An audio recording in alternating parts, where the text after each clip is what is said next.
کسی انسان کی گمراہی یا ہدایت کو جانچنے کے لیے جو قواعد و ضوابط نبی پاک کی شریعت نے دیے وہ کافی ہیں۔ باقی اگر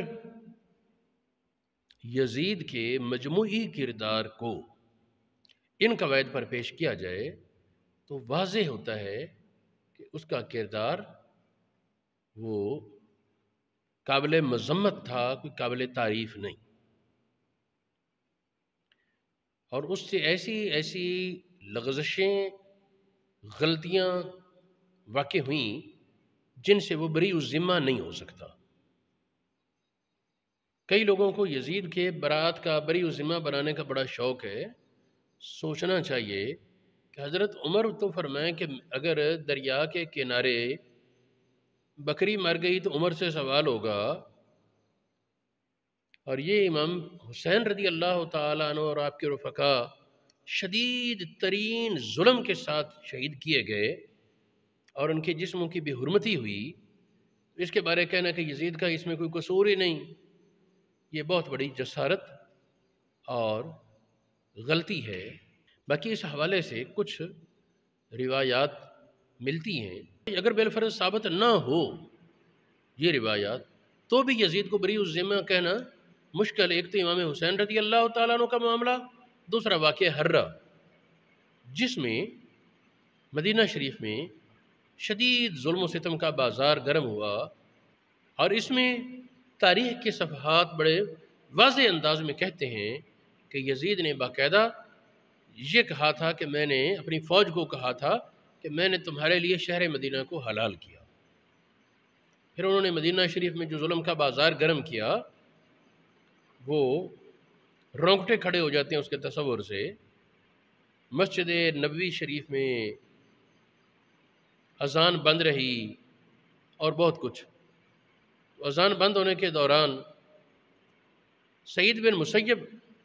یہ مسجد میں رک گئے مجنون بن کر۔ ان سے روایت ہے، یہ سنن دارمی میں دیگر کتابوں میں موجود ہے، کہ وہ اذان کے وقت قبر انور سے گنگناہٹ سنتے، اور بعد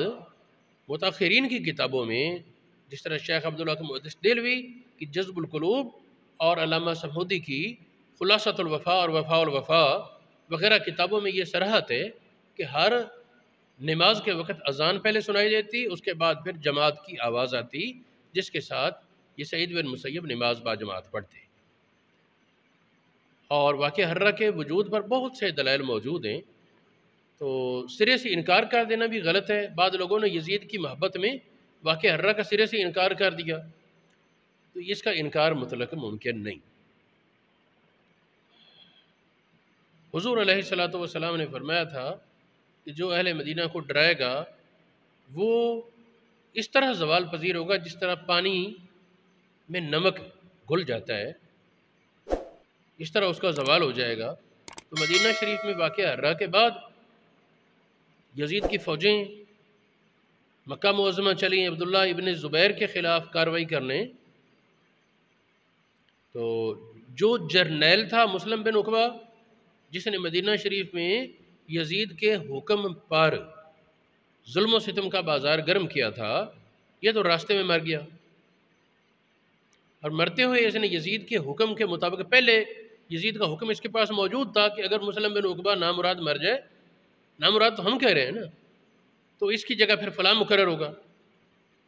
تو اس کی تعیناتی کا اعلان ہو گیا۔ پھر وہ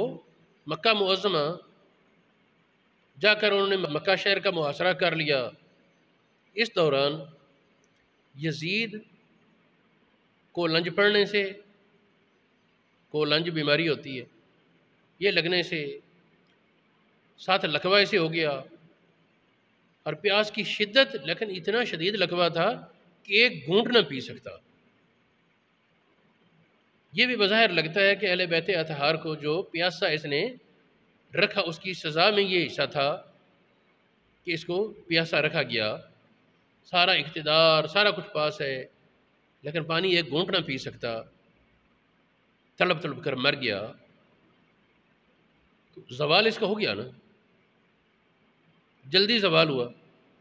ہاں مکہ معظمہ اطلاع 40 دن بعد پہنچی، پھر وہ محاصرہ ہٹا۔ یزید کی مذمت میں کئی حدیثیں وارد ہیں، اور ان میں سے ایک حدیث ہے ان اول من یبدل سنتی رجل من بنی امیہ، بنو امیہ میں سے ایک آدمی وہ میری سنت کو بدلائے گا، نبی پاک نے یہ فرمایا۔ یہ حدیث دلائل النبوہ بہقی میں اور بہت سی کتابوں میں ہے۔ تو امام بہقی کہتے ہیں کہ اشبہ ان یکون ہوا، زیادہ قرینہ قیاس یہ ہے کہ یزید بن معاویہ یہ ہوگا۔ اور اس کی تائید میں ایک اور حدیث پیش کرتے ہیں لا یزال امر امتی قائما، میری امت کا معاملہ درست قائم رہے گا انصاف کے ساتھ، حتیٰ کہ سب سے پہلے جو دین میں رخنہ اندازی کرے گا، دین میں خرابی برپا کرے گا، بنو امیہ کا ایک مرد ہے جسے یزید کہا جائے گا۔ یہ حدیث مسند ابو یعلا، الصواعق المحرقہ، تاریخ الخلفاء، ابن عساکر، سبل الہدى والرشاد، البدایہ والنہایہ، مسند بزار میں اور دیگر بہت سی کتابوں میں موجود ہے۔ علامہ حیثمی نے کہا رجال ابی یعلا رجال الصحیح، ابو یعلا موصلی نے جو اس کو اپنے مسند میں روایت کیا ہے، ان کے راوی وہ صحیح کے راوی ہیں۔ ہاں اس پر ایک وہ اعتراض کیا گیا کہ اس میں مکحول راوی اور ابو عبیدہ کے درمیان انقطاع ہے، یہ مکحول کی شاید مرسل حدیث ہے، اس وجہ سے اس کو ضعیف کہا گیا ہے۔ لیکن میں نے پہلے بتایا کہ یزید کی برائی اس روایت پر موقوف نہیں، یہ روایت ہو اور ہم تو مان رہے ہیں، لیکن اگر نہ بھی ہو یہ روایت تو بھی یزید کا کردار اس کی برائی ثابت کرنے کے لیے کافی ہے۔ کئی لوگ بڑا کہنے لگتے ہیں نہیں جی دیکھو یزید اسی طرح ہی ہے نا جس طرح بعد کے اور حکمران، ظالم حکمران اس طرح۔ میں کہتا ہوں برابر نہیں۔ بخاری شریف کی حدیث ہے دنیا جہان میں جہاں کہیں قتل نہ حق ہو، آدم علیہ السلام کے بیٹے قابیل کو اس پر گناہ ملتا ہے، قاتل کو اپنے حصے کا گناہ ملا، لیکن قابیل کو بھی گناہ ملتا ہے کہ اس نے یہ طریقہ جاری کیا تھا۔ نبی پاک کی امت میں خلفاء میں قتل نہ حق ارادے کے ساتھ، ظلم کے ساتھ، اس انداز میں یہ یقیناً ابتدا یزید پر آتی ہے، اور بعد میں جہاں کہیں جتنے بھی ظلم ہیں ان سب میں ہر ایک کو اپنا حصہ، اور یزید کو اس میں سے بہت بڑا حصہ ملنا واضح ہے۔